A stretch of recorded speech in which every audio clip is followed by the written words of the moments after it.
So is this better or worse than the first one?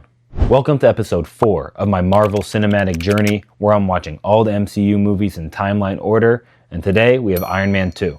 At this point, it really is a tried and true method. If you need someone to be a bad guy, make it the Russians. It's something about the mixture of vodka and just profusely sweating and being hairy that makes them seem so dangerous and scary. Rhodes changing actors really made me sad because I loved their dynamic in the last movies. They were a good 1-2 punch and he would really fight back against him in a funny way.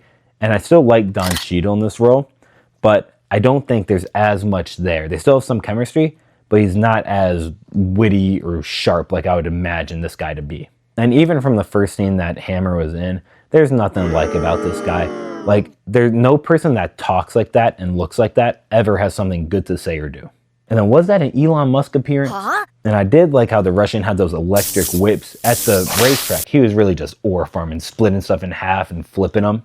But then Stark needs to know better than to just hit him with a piece of metal and then move on. Because they're just going to get back up and he's going to whip you again. Then Hammer and the Russian guy, they have absolutely no chemistry. Those are two guys that would never talk to each other if they were on the street or in a bar. Then Howard Stark really just had insane foresight because all this stuff could go so wrong. If Tony was any less of a genius and incredible engineer, none of this would happen. If it was me instead of him, everyone would be doomed. Then again, I knew this relationship between Tony and Pepper wouldn't be a boss-assistant thing forever, and it's going to keep getting deeper and deeper. There's no stopping it. My biggest issue with this movie was I just didn't like Tony Stark for most of it. And I think that might be some of the point, but it was hard for me to be too invested in it when the whole time that he was arguing with Rhodes, I wanted Rhodes to just knock him out. So that pushed me away a little, but overall I did still think it was a pretty good movie and a good follow-up from the first Iron Man.